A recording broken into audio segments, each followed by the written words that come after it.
Jill, this is Grumpy Dave's garage. I made it back to you.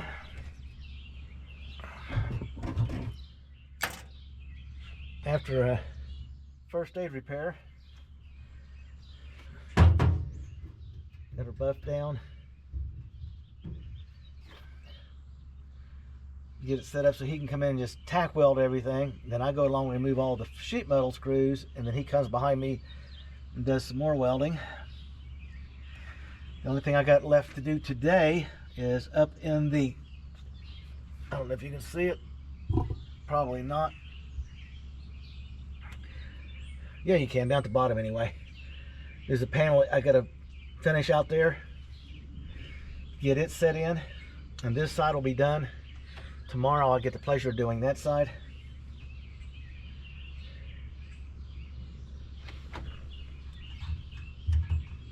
I don't have the hammer here. Yeah, I do. I got to get over to Harbor Freight and get some ball peen hammers and stuff, or find the guy who stole my shit and whip his butt, which I know who he is. He's trying to deny he's got the stuff, but first time I catch him with my stuff, well, you know the story. Payback's a bitch. So there it is. So it's got to come straight back because the bell housing is 18 inches across and the valve body is 18 inches across. So I shallowed it up. In short, I just run a string from the rear end to the center and measured off of it, so I knew exactly where to set the transmission and everything lined up in a tunnel. And this is what I ended up with. And I could have tapered this more, but with the seat right here, I want to be able to adjust the seat full slide without cutting anything out of the foot well up there. That looks a whole lot nicer. This will get welded in, pump full seam sealer. I got the panel on the outside.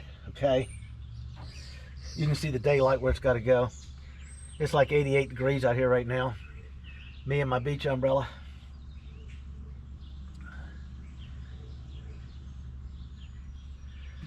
Man, this thing's gonna take several days of grinding and cleaning. I'll get the shop vac out here and shop up everything I can get up, and then I'll come in and clean some more. Then I'll shop vac it again, and then after I do that, I will take probably about a 120 flapper wheel and buzz over everything and see what we got. I got to get this body molding strip off. Someone says you haven't taken the doors apart yet. No, I left the door cards in. They're no good. They're protecting the glass from the cutting and arcing and sparking and all that kind of stuff is going on right now. The console line is just on top of that. It couldn't beat it. Couldn't beat it. Let me see if I got it here within reach.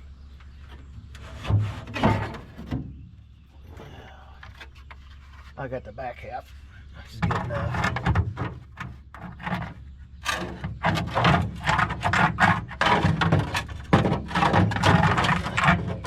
It's right about there. Give or take a smidge.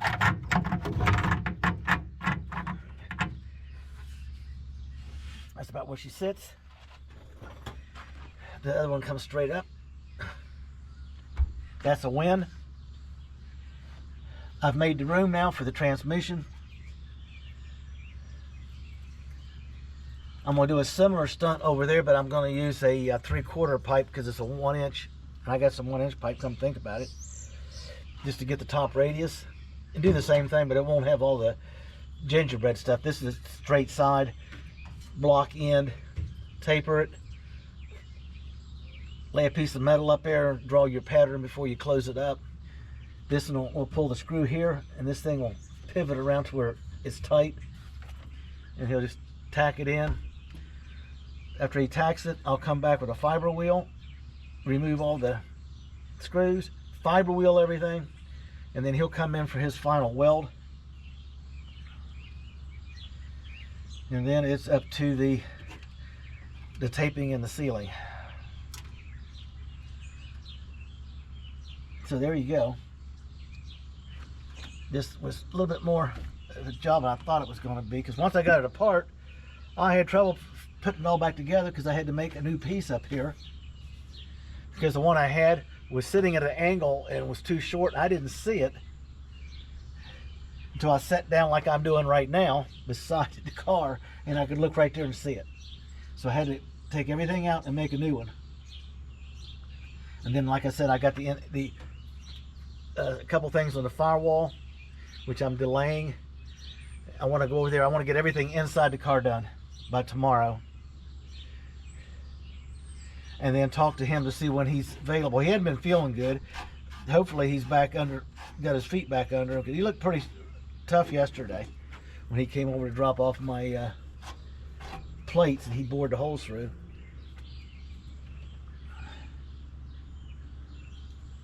And I tried to weld them. I couldn't hit the weld to save myself. I can't see in shadows even with the cheater lens, so I'm going to have to get a lit mask so I can see the line so I can run the weld. That's what happens when you get old. No, I had 7 eye surgeries, 2 torn retinas, 2 cataracts, 3 laser surgeries to restore my vision. For about 90 days, I was legally blind. I couldn't drive or anything. I could sit there and watch motions on the TV, but you couldn't see anything, or people walking around. Because I had 1 eye surgery done, and while that was healing and they were doing stuff, I went in and told them my left eye was aching really bad. They went in and looked at it. It had a torn retina and everything. So the next morning at 4:30 in the morning, I had emergency surgery again. And at that time, I still had 1 eye recovering and 1 eye with a patch on it. So I was almost blind as a bat, to be honest with you. It's a hellacious feeling. I admire anybody that's blind and accomplishes what they do, because I was lost. I really was. That's when I gained all this weight. Now I'm trying to get the weight back off. So vision's perfect. I can take my glasses off and pass a driving test right now, but I need them to read, and obviously I'm going to need something to help me weld, because I can strike an arc and next thing I'm welding over here somewhere.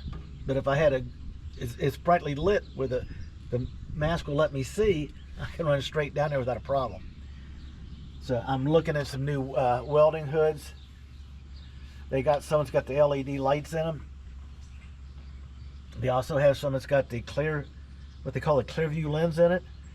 It's almost clear now. It doesn't have a tint to it hardly at all, to give you a better picture of your welding in certain circumstances, which would be what I'm doing, because I'm under the car today in the shadows, and the sun hit my mask, my hood from the back.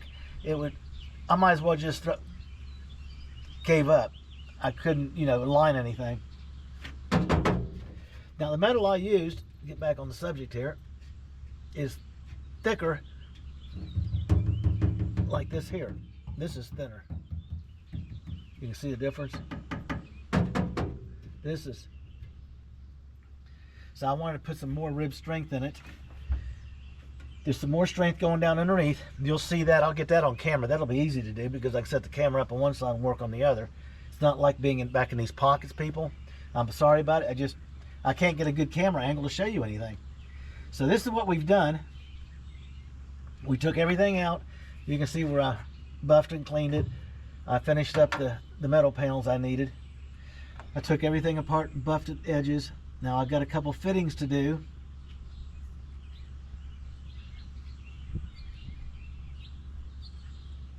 I just saw something that I'm going to have to address.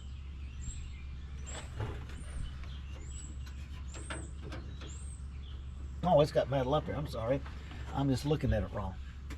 I just got to get the bottom piece right there done, which will tie into the work I want to do under here when the transmission comes out. I can lay up underneath there and get it done right, and also take the camera down there. Right now you can barely get me down there with a welding hood and everything on. You might as well forget having a camera down there. This is the sheet metal side for the passengers side of the car, the right side, US. I had someone tell me that I needed to differentiate between the US and the across the pond, because their steering wheels are on the other side. So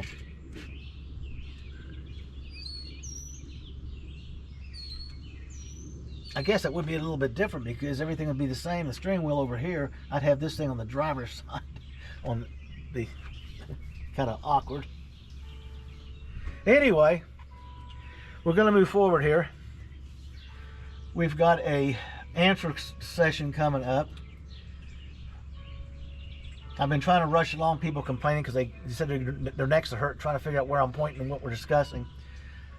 Sorry about that. Like I'm saying, I'm 45 days behind. I need to just focus in. One of the things we're going to do is a joint thing every Sunday. This weekend we're going to pull the rear tires off, measure the rear end, because I'm getting 2 measurements for the rear end in these cars. And before you say one's wire wheel and one's steel disc, no, I quoted disc. There's over a ½ inch difference between disc readings. I can understand if it was wire wheel to disc, but it's disc to disc, it should be the same numbers, and I'm not getting the same numbers. And we're going to address an offset for a rim. There's a possibility on this car.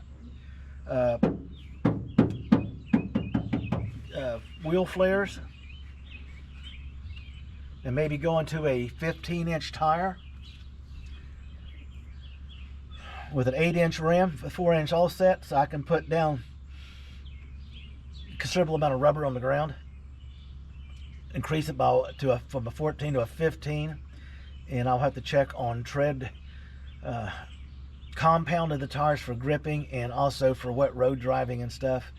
These things are wicked enough without asking for trouble.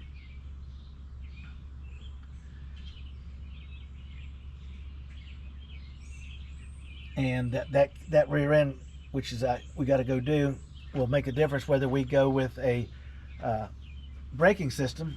One is set up for disc, but I think I'm going to be disc drum, so I have to wait and buy what I need for a disc drum setup. There is a difference. A lot of people say there's not. Well, yeah, there is. Remember the 3 keys: V8 horsepower, braking power, and suspension. So we got the LS. We've changed all the bushings in the front end out to polyurethane, firmer, better bushings. I still have to do the rack and pinion. Brittany decided she wanted some more attention, so now I got to find outer tie rod ends and boots so I can throw it up on the bench and clean it and check it. And then I didn't want to mess with the toe end on the car, but I guess I'm going to have to. We'll get that done. If there is a problem, I do have a parts car. I can go out there in about 20 minutes. I can pull the rack out underneath that car, but I'm not foreseeing any problems.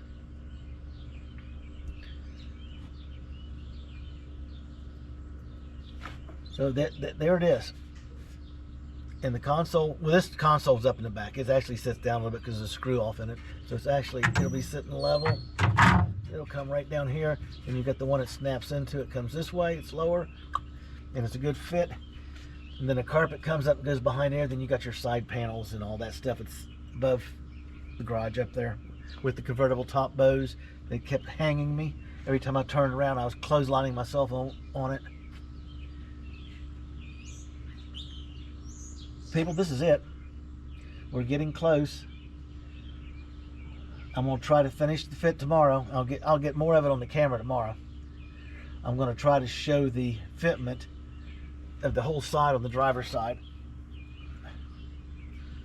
This was in and out, in and out. I had stuff laying everywhere, and then I had to get it all to refit again. And then when I get that side done, I'll go in there, and I got some work to do in the firewall area, and then we're ready to weld.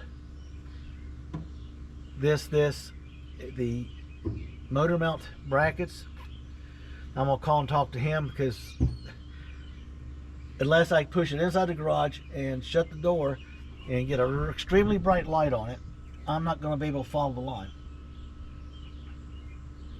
So we'll deal with it when we deal with it. It's a unique car, people. It really is. If you ever work on one of them, it's addictive. I'm really impressed the way this has come out. It's going to look good. Really good.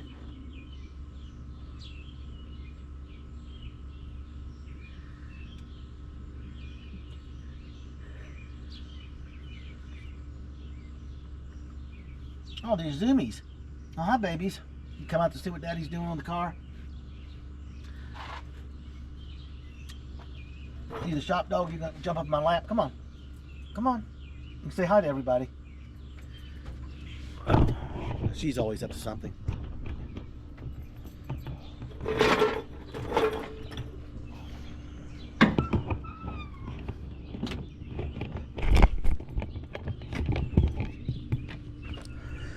I got the last panel. Got these in there to measure off of so I can make a panel. This whole panel here is part of the driver's side, and it's going to go in one piece.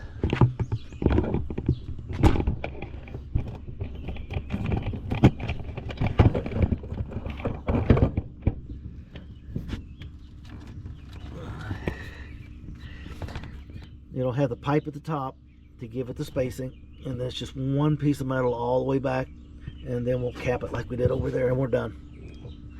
That'll give me plenty of room for the linkage, shifter adjustments, stop neutral switch. I've already been looking. I want to replace everything in the steering column. We're going to keep the original column. I think I said I'm looking at a Mustang shifter for the transmission. I like the short handles on some of them.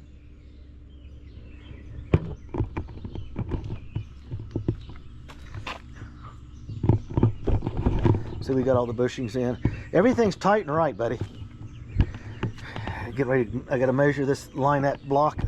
Get ready to cut and weld that in. I can do that because it's out here in the sun where I can get a good line on it.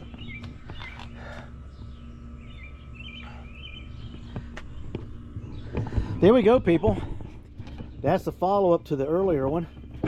That's the sheet metal work done on this side. Tomorrow you'll see the sheet metal work done on both sides and a little bit under the hood that I can reach in the engine compartment. The mock-up, what I do with it. It's right here. There's your mount. These have got to be cut. This one had to be moved away from the curve of the metal on the body, but back a little bit so I can swing the starter in. On the other side is the exact opposite on the arrangement, is because I got to clear the steering rod. So tomorrow, after we have our little show and tell what we're doing and watch us working, we'll put the rack and pinion back in, drop a couple bolts in it to hold it in line, and then I got to get in here, clean up my attempt at weld that went bad, get this side clean and dressed down to pure metal, because technically speaking,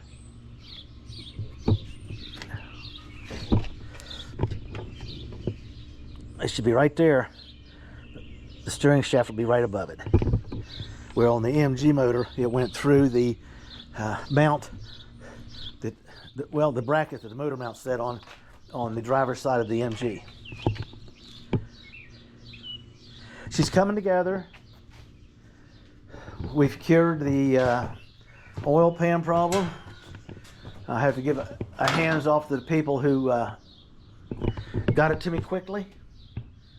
5 3/4 inch drop to the bottom of the sump. That's damn near the length. The oil filter will be almost that deep. It'll give me plenty of ground clearance. I won't be a curb dragger. So we got other issues to deal with. Later this week, my 1800 goes away. And as soon as we get done with the tack and weld on the motor mounts, we'll pull it back out. He'll weld the motor mounts up out here so I can pull the bushings out of them and weld them up. And then it'll be easier to weld the brackets for the final weld in the car. And then that transmission, in the meantime, ends up on an engine stand. It's supposed to be pouring down the rain, people, so I had other work in here. You can tell I'm still working with sheet metal. Got stuff for the bracket on one side. Here's the stuff for the bracket on this side. Okay. This one's already been cut to fit. I think this one's got to be trimmed just a little bit. I didn't cut it to a tight tolerance because I figured I was going to have to trim it anyway, and I wanted to get one welded in with the engine sitting totally level with the proper pitch and everything centered where it's going to be. Because once that one's in, we can do the back one, and then the other two are going to be cut to fit. I'll be, after he sets it up, I'll be cutting and fitting in between his weldings to make these pieces to fit. And after that, we get to put a car together. I am totally looking forward to that. It's been 45 days fighting with this engine, transmission, the weather, you name it, and we did it.